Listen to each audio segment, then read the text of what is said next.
que é bom pra mim é onde eu quiser estar. A estrela ainda brilha, ela é quem vai me guiar.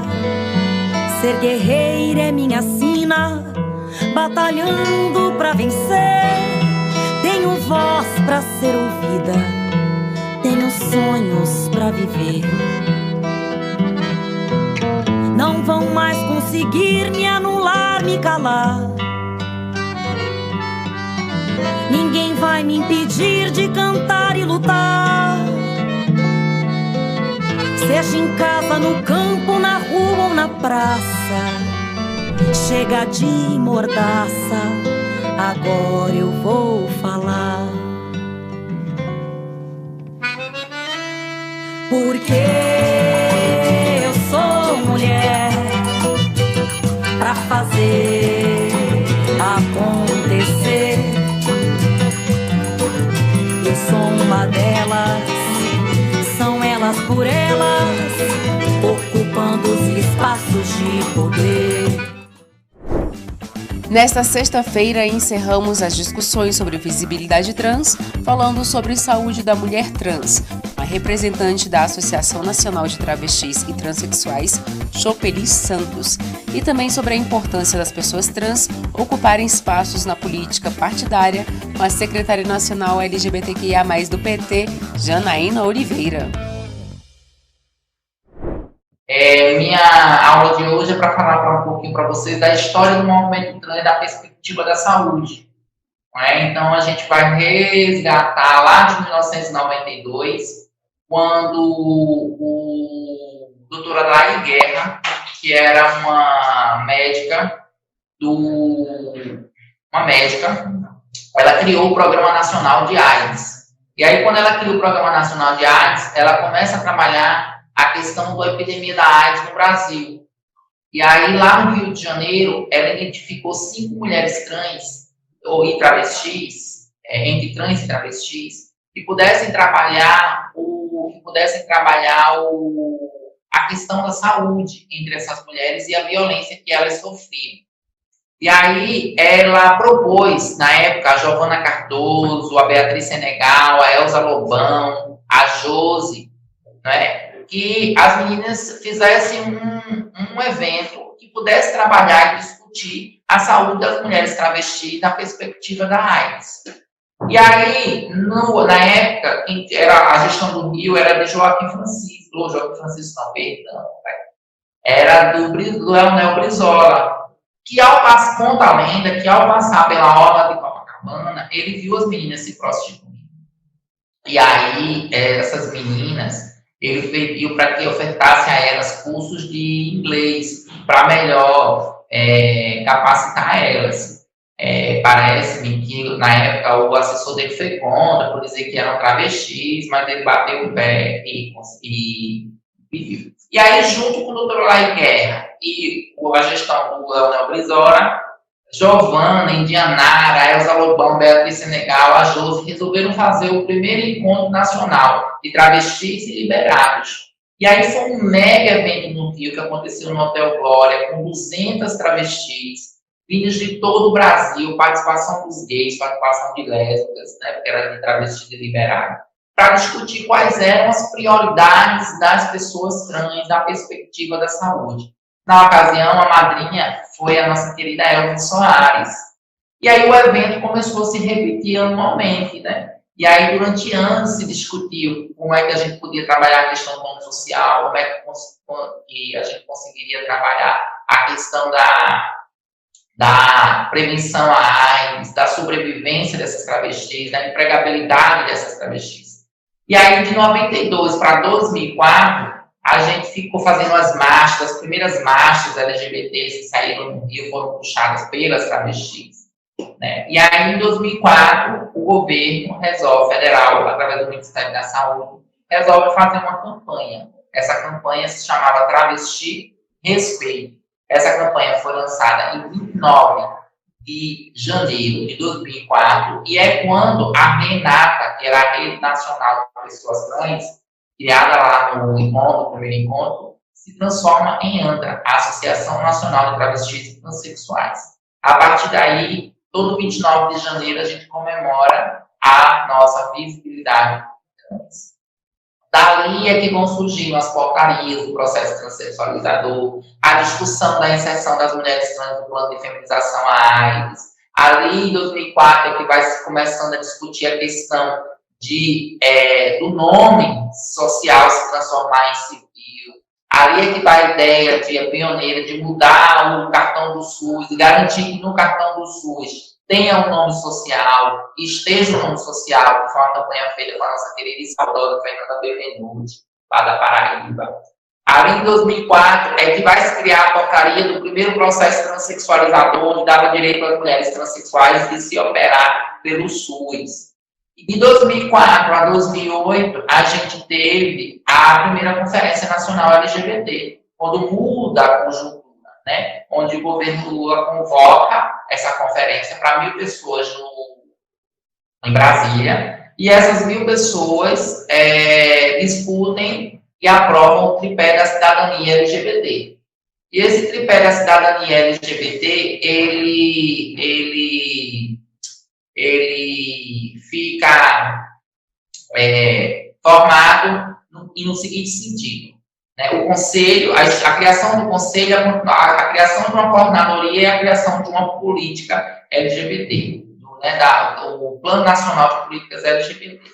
E aí é quando a gente sai do departamento de AIDS e passa para a política de direitos humanos. É criada uma coordenação LGBT em Brasília, dali é criado a coordenação de saúde LGBT, a política de saúde LGBT é aprovada por nossa querida Kátia Souto, que faz lá que assume a ANAGEP, que trabalha os movimentos sociais, e ela cria o Comitê Nacional de Políticas LGBTs, e nesse Comitê Nacional, com o notório saber que se constitui o que é a política LGBT, se restitui o Conselho Nacional LGBT, e aí a gente volta e a gente começa a transpassar a questão da saúde.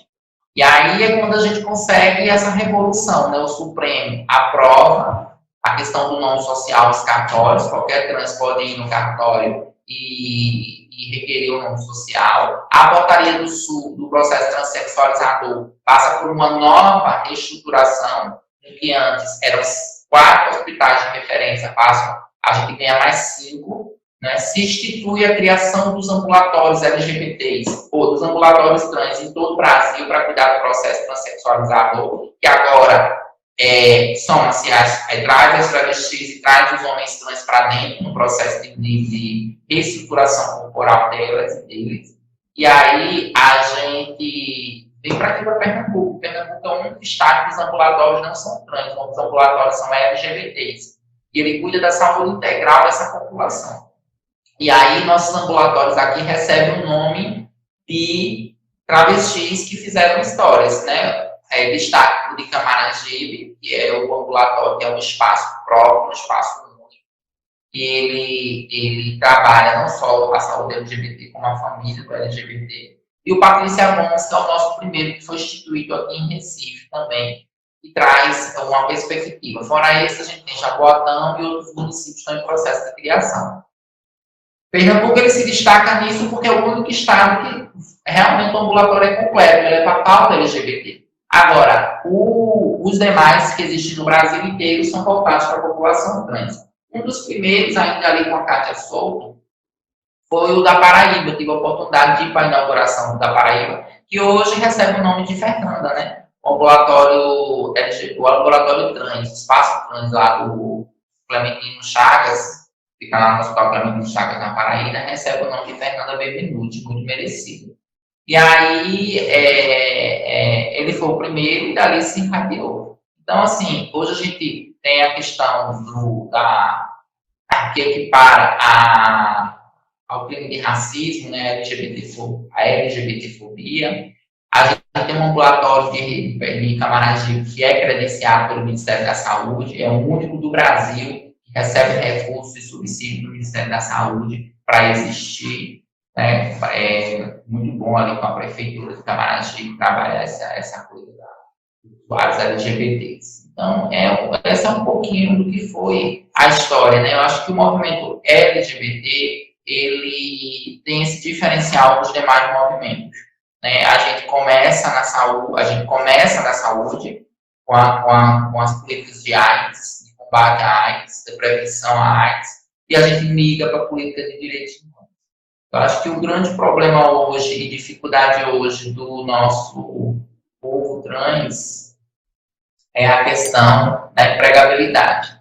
Eu acho que cada vez mais a gente precisa investir em transformar essas pessoas em microempreendedoras, para que elas não dependam do empregador para trabalhar.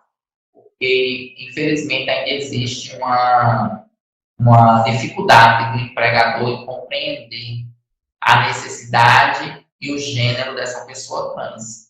E aí a gente precisa ver como é que a gente vai fazer essa questão de implantar essa questão de empregabilidade na perspectiva de empreendedorismo, na perspectiva de essas pessoas auto-sobreviverem sem precisar ser dependente da boa vontade do governante. Eu não sei como é que anda nos outros estados. Em Pernambuco tem esse diferencial da gente de termos ambulatório LGBT. Então, a gente cuida muito da saúde da população LGBT em geral. Existe um fluxo que entra nesses ambulatórios, que pode ser pela rede, pode ser de demanda espontânea, ou pode ser via as unidades básicas de saúde, né? Lá a gente consegue, as meninas trans, através do processo transexualizador, elas precisam escolher. Existem aquelas que querem um processo de hormonoterapia, e aí, esse processo de hormonoterapia, ele é acompanhado pelo médico, faz os exames e acompanha o passo a passo dela. Existem essas meninas que têm problema com silicone industrial, que ainda a gente não arrumou uma solução, porque elas chegam no ambulatório e é tratado o silicone para que ocorra, quando ele ocorre uma infecção nele, é tratada a infecção, mas muitas vezes é preciso drenar, e aí muitos hospitais não estão preparados para drenar e entra na parte da cirurgia plástica, que é complicado. A gente precisa trabalhar a alta complexidade nessa perspectiva nessa perspectiva da hormonoterapia, ou da silicone industrial, perdão. E aí a gente encontra também a questão dos meninos trans que também precisam da hormonoterapia, e hoje a gente precisa trabalhar muito a questão social e psicossocial da nossa população trans, né? As diversas violências sociais que nossa população trans sofre leva ela a um desequilíbrio na sua saúde mental. E aí é preciso muito processo de psicoterapia para essas pessoas, porque a gente viu que na OMS a população LGBT é a que mais consegue, a que mais comete suicídios por conta das violências sofridas durante o processo de transição, né, e durante o processo de autoconhecimento como pessoa LGBT. Então, é um problema que a gente vai precisar trabalhar em essas questões. E aí, a gente precisa dar uma olhada mais específica para essa saúde mental. No que diz as perspectivas das questões das mulheres lésbicas, a gente precisa também trabalhar, entender que os ambulatórios precisam se expandir.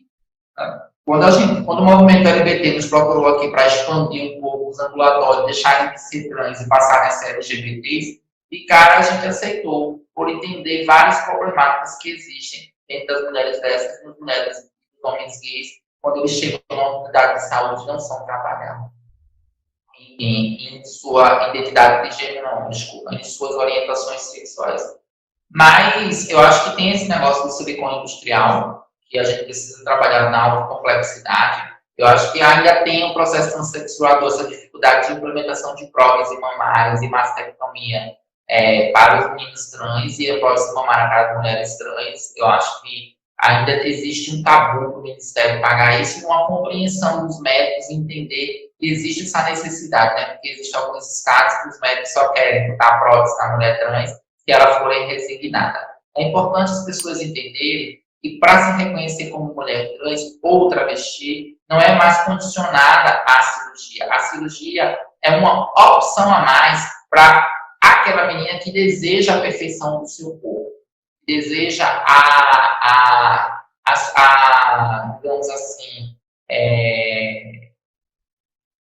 adequar mais o corpo à sua identidade de gênero. Não é mais a cirurgia que identifica você como mulher, e sim quanto você se coloca na sociedade, né? A gente não discute mais práticas sexuais, como antigamente, se a travesti era ativa, a transexual era passiva. Não, a gente não discute mais isso. Agora a gente discute o quanto você se coloca na sociedade como mulher, o quanto você assume na sociedade esse papel como mulher e como você vai trabalhar isso na perspectiva dos direitos voltado para a mulher. E na saúde é igual. Eu preciso entender que a mulher trans ela precisa fazer o exame de próstata dela, é preciso entender que a mulher trans em algum momento vai precisar procurar o urologista, é preciso entender que o homem trans em algum momento vai precisar procurar ginecologista, vai precisar fazer a prevenção, e é preciso que os profissionais entendam essas pessoas como elas querem ser vistas na sociedade, no gênero que ela assume, na identidade de gênero que ela assume socialmente.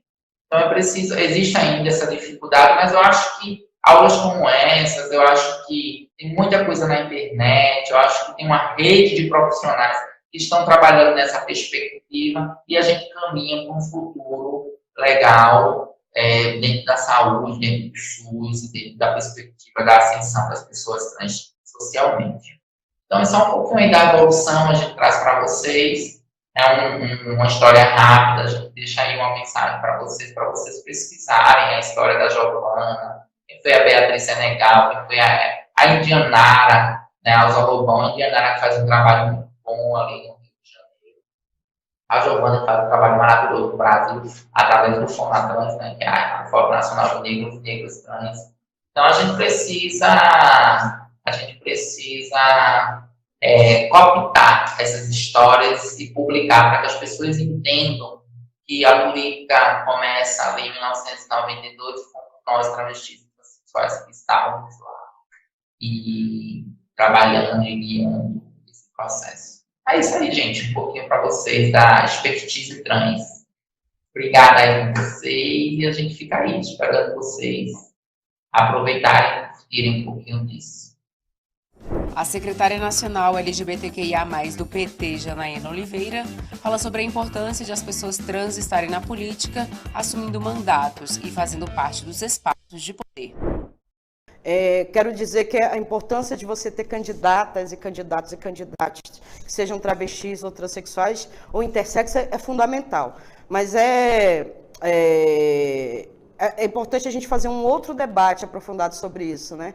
Você tem mais pessoas trans, não binarias, ocupando esses espaços, mas a gente precisa falar sobre distribuição financeira, oportunidades. A gente teve a eleição da Erika Hilton, da minha amiga e querida Duda Salabert, então você tem símbolos importantes em todo o país com eleições, ou companheiras e companheiros que foram candidatos e candidatas, mas a gente precisa falar sobre a importância dessas ocupações de espaço com as mesmas condições de igualdade. Igualdade para poder ser candidata, igualdade para poder ter financiamento, igualdade para poder fazer uma disputa, o direito de ser candidata e candidata. A gente precisa falar sobre violência política, isso é grave, isso tem se tornado um aspecto de violência que tem sido permanente. Essas pessoas disponibilizam seu corpo, suas mentes, seus corações para estar nesse espaço, para falar sobre esse tema com a sociedade.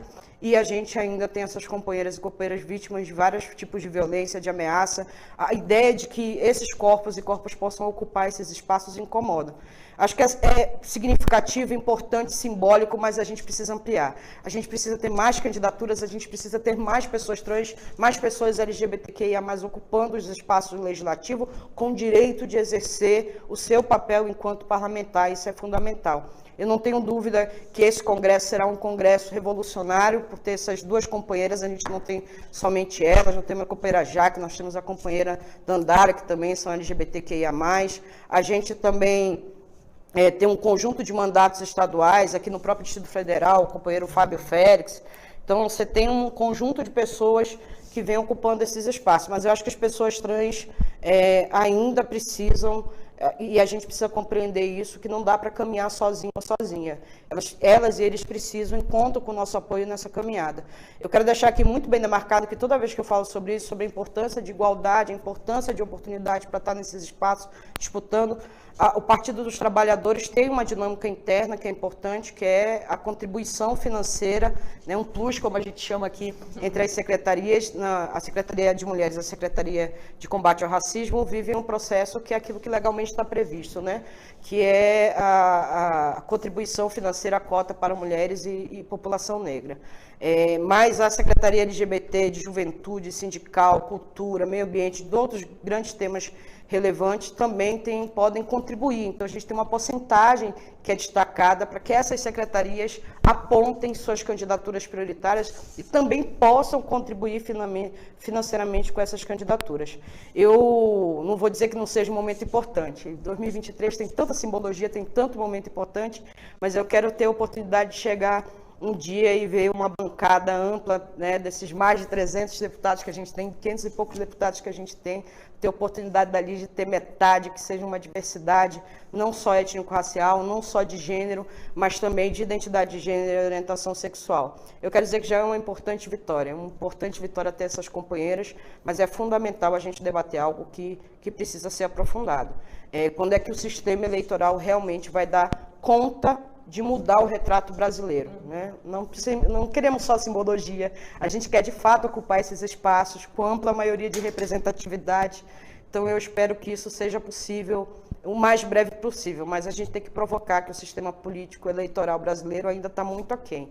E não é à toa que o retrato ainda reflete a representatividade de homens brancos, mais velhos, heterossexuais, do centro-sul do país.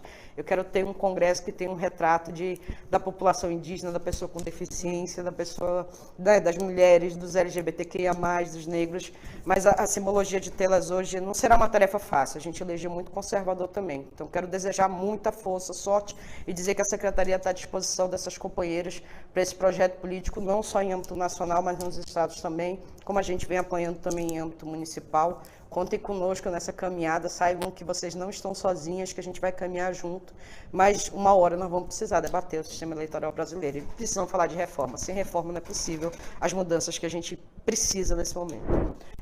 A gente precisa falar de violência política, que acho que é um primeiro ponto. A gente precisa falar que ganha visibilidade. A violência política sempre existiu, mas ela ganha uma grande visibilidade porque o país passou a ideia, durante 6 anos, de pode cometer crime que você vai continuar impune.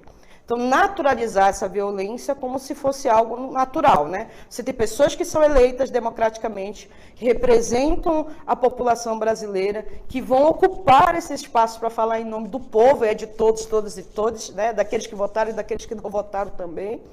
E aí você não tem essas pessoas com o direito de exercer, porque a ideia da impunidade está naturalizada. Então eu mando um e-mail, ou eu mando mensagens, ou eu digo o dia a dia daquele parlamentar, e tenho certeza que não serei punido nesse aspecto, porque alguém que pratica esse tipo de nível de ameaça, de prometer que não só falar de execução, executar você, executar a família, executar amigos, executar outros parlamentares, e achar que isso está tudo bem, é a ideia de que um país que não leva a sério o bem-estar daqueles e daquelas que estão no campo da defesa democrática, do campo dos direitos humanos, que esses corpos incomodam. Hoje a gente começa a falar sobre isso, existem corpos que incomodam por estarem em determinados espaços. Mas como é que a gente responsabiliza aquele e aquela que acha natural usar discurso de ódio, ameaçar? Isso é um aspecto que é necessário a gente debater no país, mas principalmente como garantir a segurança dessas pessoas, o bem-estar, para que, por exemplo, eu não tenha que ouvir a deputada Tainara, que sempre usou suas redes sociais para falar com a população, tendo que se limitar a não passar mais informação para não ficar colocando a sua localização. É uma parlamentar eleita com o direito de exercer o seu papel. Como é que você exerce o seu papel e que você precisa se limitar onde você vai estar, onde você não vai estar, sabe? Se sua companheira, se seus filhos estão bem. Então, sabe, é discurso de LGBT-fóbico, é discurso racista, é discurso misógino, sabe? É uma defesa incontrolável. Ou a gente começa, e aí a gente depende dos órgãos para isso, ou a gente começa a localizar aqueles e aquelas que promovem as ameaças, começa a responsabilizar aqueles e aquelas que contribuem para que pessoas como essa possam ficar fazendo discurso naturalizando o ódio. A gente não é possível a gente fazer isso, mas os partidos precisam contribuir. O bem-estar, a garantia, a segurança é responsabilidade de todos nós. Não é só dos órgãos de segurança pública. Nós precisamos cuidar daqueles, daquelas e daqueles que se colocam à disposição de um projeto democrático, de direito, de respeito, de igualdade, de fraternidade. E isso não será possível se a gente não levar a sério esse aspecto. Não podemos ficar naturalizando. Foi vítima de violência política, ok. Nós vamos investigar, ok. Isso não é o suficiente. Ou a gente começa a punir para mostrar para aqueles e aquelas que têm consequência o que se faz, ou a gente vai ter outras Marielles Francos da vida, que é o que a gente não deseja, que até hoje a gente não tem resposta. Então, um conjunto de coisas que a gente precisa acreditar que é possível serem feitas. Basta a grande vontade, de fato, da gente responsabilizar. A vida não é um jogo político. Não podemos fazer da vida dessas parlamentares um jogo político. Que a gente decide que momento toma a decisão, o que é conveniente, o que não é, para não criar atrito com outros setores. Não existe esse momento. O único momento que precisa existir é a valorização da vida. A valorização da vida. Esses que praticam o discurso de ódio falam o tempo todo de valorização da vida, né? Mas desde que essa vida não seja preta, desde que essa vida não seja LGBTQIA+, desde que essa vida não seja uma mulher, que não seja jovem, que não seja periférico, pobre, etc. Nós precisamos debater sobre isso, debater a questão de classe, nós precisamos debater a questão da violência de gênero, nós precisamos debater como é que os espaços políticos brasileiros são utilizados e as consequências nevastas que eles trazem para a sociedade. Nós vivemos os últimos 6 anos os períodos mais tenebrosos que a gente podia viver. Eu acho que a gente não pode se permitir que esse tipo de coisa continue caminhando para que essas pessoas achem que podem voltar para esses espaços e continuar fazendo. É agora, esse é o momento da gente responsabilizar. Sem responsabilização, é uma naturalização, mas a proteção desses corpos. E deixar claro que nós não vamos permitir que nenhum companheiro e companheira que foi eleito para exercer esse papel, que nenhuma liderança que está ali para exercendo seu papel seja vítima de qualquer ameaça e que está tudo bem. Não está tudo bem. A gente tem exigido dos órgãos competentes a resposta necessária para que esses companheiros, companheiras e companheiros consigam ter a sua vida na normalidade. Violência política não é brincadeira, ela tem consequências. Ela tem consequência para a vida daquela pessoa, como pessoa, a sua vida privada, particular, de você ver pessoas tendo que mudar de endereço, ter pessoas tendo que pagar a segurança, de ter pessoas que têm que mudar o carro, tem que mudar a rota todo dia. Isso não é viver. E você tem um impedimento que essas pessoas acabam por não conseguir exercer o seu mandato com qualidade, porque precisa o tempo todo saber se não vai ser alvejado ou vítima de alguma violência que vai culminar na morte daqueles e daquelas que foram eleitos e eleitas para estar lá. Se você perdeu alguma aula desta importante semana, acesse a playlist TV Elas por Elas Formação no canal da TV PT no YouTube ou em formato de podcast no Spotify.